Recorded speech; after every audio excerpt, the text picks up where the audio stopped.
Okay, I just filmed an entire video and realized that I was out of frame the entire freaking time. I'm like huddled in the corner like this, so I apologize.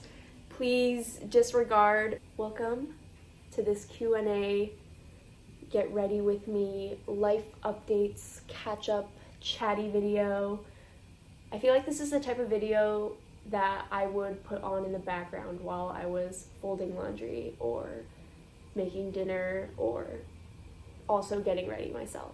Hello everybody, I am going to happy hour with some friends in a little bit, so I'm getting ready. And I thought I should do like a Q&A, get ready with me, life updates. Also, my radiator is making noise, so please ignore if you hear any clanging sounds. I asked some questions on my Instagram story just because I feel like we haven't really chatted in a while, and a lot has happened as per usual because I feel like I update not that often on here. So let's catch up. It's so weird being 22 now and being able to like go out to happy hour. I don't know.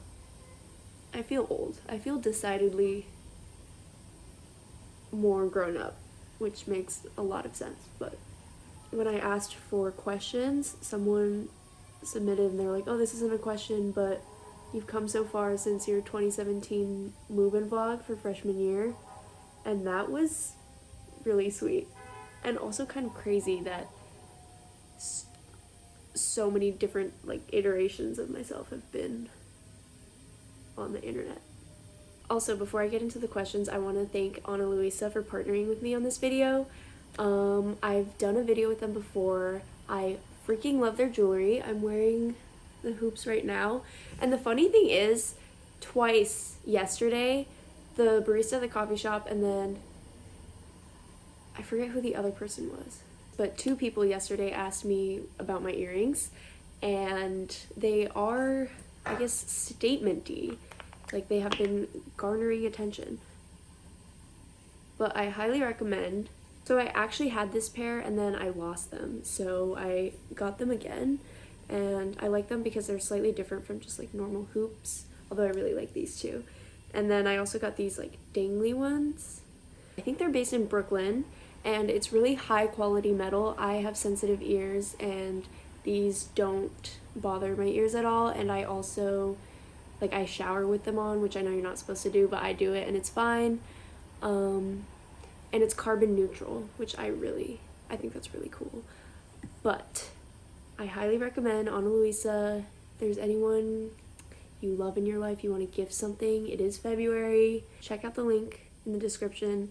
I love Ana Luisa. Thank you for partnering with me. And on that note, let's get into the questions. I feel like the biggest question that I got, or the most repeated question, was just the general theme of future plans. People have said, have you decided where you'll be going for grad school? What are your post-grad plans? Are you still planning to apply to med school? What are your future plans? What are you doing? And that's a great question that I frankly had been thinking about too much, and it was starting to freak me out. But I applied to neuroscience PhDs last semester, and for those of you familiar with the grad school application process, I just spilled bronzer everywhere. But for those of you familiar with the application process, I got a handful of interview invites, which is awesome, and I am currently going through the interview process. So it's been kind of tricky to juggle school starting again with doing all of these interviews because they're very time consuming, and obviously I want to prepare for them as best as I can. It is a little disappointing because normally grad school interviews happen in person. They like fly you out to the place and you kind of get a better sense of what the program's like, and instead we are all just sitting on Zoom. It is really fun though. I've been interviewing with PIs, so people who like own labs basically, and I just get to talk about research and science and get to know them a little bit better and see imagine myself working with them in the future. So it's pretty exciting. And then after interviews, I will hear back which places I got in, and then I get to choose. And I think it's gonna come down to choosing between 2 cities.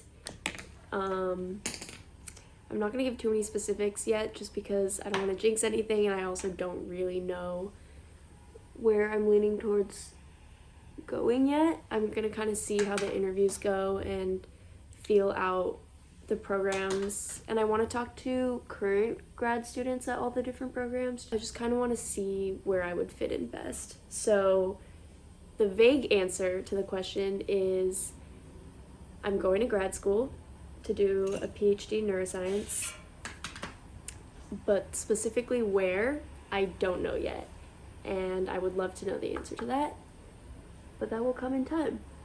Next question is reflecting on your Barnard journey, majors, career, COVID, friendships. Academically, I think Barnard has been incredible for me because, I mean, it's literally set me up to pursue a PhD in neuroscience, and I had no real STEM experience at all. I was literally a dance major before Barnard, so I'm very, very grateful for the academic opportunities I've had here. And then friendships, I will say I've learned a lot, and I've met such interesting people at Barnard. I don't know, everyone here is definitely very thoughtful, so I've learned a lot from people here. I'm very grateful to Barnard, and I think I was very scared to come back last year, but I'm glad I've had this experience. I don't know, it's kind of a vague answer. How to keep studying without feeling tired of it? I feel like environment's an important one. For me, I'm a big coffee shop studier. I have to be out of the house. I have to like set everything up around me. I like to spread all my stuff out. So I feel like I'm more motivated if I'm in the right zone. I mean, if you're really tired, you should probably take a break. Sometimes you also just like have to do it. You know what I mean? Like even if you're tired of it and you're not having a good time, you just do it and then you'll feel good when you're done. What do you see yourself doing in 5 or 10 years? Probably completing my PhD. And then from there, I'm not sure. I think it'd be really cool to stay in academia and do teaching. For some reason, see myself teaching, but I'm also open to something more industry. I think it just depends on like what's going on in my personal life, like where I want to live and all of that. How tall are you? I am 5'6 3/4". How do you feel about New York City now? I'm oddly very pro New York City now. I heard something about how the first year you spend back in New York City, everyone hates their first year. I've also heard people refer to New York as fun hell and LA is shitty heaven, which makes a lot of sense.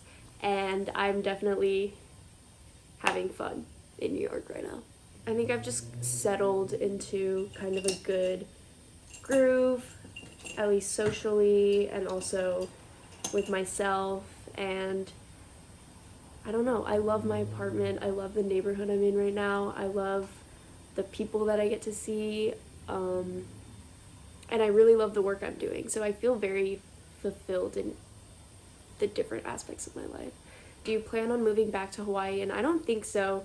I think I went back for winter break, and it was kind of an eye-opening experience because part of why Hawaii felt so special to me, I think, was because of the people I was around and also just the memories I was making, but it wasn't really like a location-specific feeling. I think I've grown to realize that I can have fun anywhere. So no, I don't really plan on moving back, especially because I think something that's giving me a lot of fulfillment right now is more career academic stuff, and the labs that I'm interested in working at that I think would fulfill me aren't in Hawaii. They're elsewhere. It's so weird how much can change. Can you tell me advice about happiness? I believed you were mega happy in Hawaii. There were some times there that were really low for me, so I wouldn't say I was mega happy all the time. I guess I would say that a lot of it comes from within, which is super cheesy and I feel like maybe cliched, but honestly, a lot of satisfaction is going to be internally found. Like, obviously your environment is really important and it does affect your mental state to a degree. I guess my advice would be to be aware of your needs, and also just remember that things pass and everything's temporary, and the only thing you're really in control of is your present experience.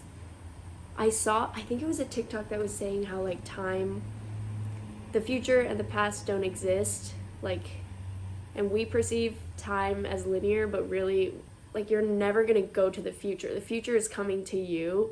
And for some reason, for me, that really was liberating, because there's like a level of faith or trust that you have to have in yourself that, you know, the future is gonna be okay, and that things will be good in the future because you will make them good once you're at that point, or once that point comes to you. Did you apply to grad school this year, or are you taking a gap year? So I thought a lot about whether or not I wanted to take a gap year. The decision to apply to grad school was actually very last minute for me.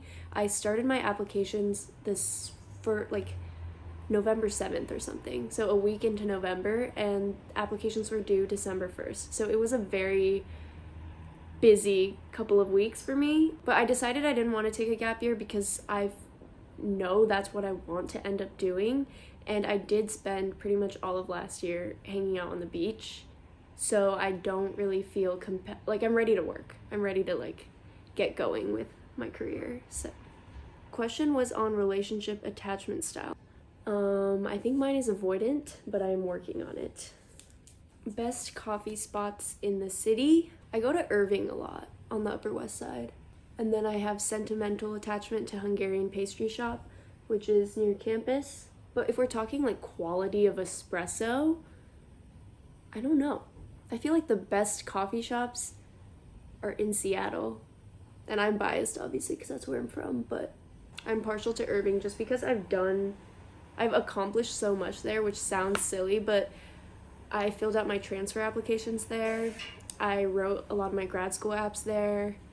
So it's just like, it's a place where I can really focus in on my work. Favorite books you've read in 2021? The most recent one was The 7 Husbands of Evelyn Hugo or something like that. And then also Malibu Rising. I think they're from the same author. And those are just fun books. They're very like if you just want a distraction and to tune out from the world, highly recommend. But right now I'm reading a Sapolsky book, like a neuroscience nonfiction book, because I'm trying to be like in the zone for my interviews. If you don't mind, are you seeing someone right now? Hee. Yes, I am. How's your thesis going, and do you have any summer plans? My thesis is going pretty good. I'm not behind on data collection, but I'm going to have to spend a lot of long hours at the microscope. Someone messaged me asking me if I could talk more about the research that I'm doing, and I think that would be really fun, but I don't know how many people would be interested in it. So let me know. I just don't know how many people are that interested in neuroscience. I mean, I think it's really cool, but I'm obviously very biased. But I guess in broad terms, my thesis is on chronic stress and how it affects a certain brain region. And I'm doing a morphological analysis, which means I'm looking at like the physical changes that are happening on like a cellular level. So basically I go into lab right now and take lots of photos, like microscopic photos, and then I'm going to try and see if there's any differences between groups, the differences between the stressed out mice and the not stressed out mice. But I've been thinking a lot about scientific communication and making science more accessible. So I don't know. Do you have any summer plans? I'm not sure. Those are in the work. I think I want to travel just because it'll be my 2 months off before starting grad school. And I have money saved, so I think I want to relax and travel and spend time with my friends and my family and maybe work in a coffee shop, but I'm not sure because I don't know many coffee shops that will let you take off time to go travel throughout the entire summer. So we'll see. Okay, I think I'm ready. This is good enough. Anyways, last question. Favorite surf spots on Oahu? It used to be Kaiser's, but 2 weeks ago when I was there, I got vomited again, so I got a sea urchin in my toe, and then my board like smashed my ankle, and it was literally purple. That happened at Kaiser's, so now I'm a little scarred. So, I mean literally scarred. But I think my new favorite surf spot is Diamond Head. Like when you go down it's like a ramp and you're facing the water, it's like the left side surf spot is my favorite. Although it is sometimes shallow there too, and there are sea urchins there too. So, I don't know. I think I need to go surf in California or something. It's just somewhere without reef. Okay, that was my update. Don't forget to check out Ana Luisa. I freaking love their earrings. I get compliments all the time, and I'm just a big fan of their stuff. So highly recommend. Please check them out if you're interested in high quality jewelry that is not that expensive. I will see you in my next video. Who knows when that will be. Thanks for hanging out with me. I'm going to figure out what to wear to complement my earrings. And I will see you later.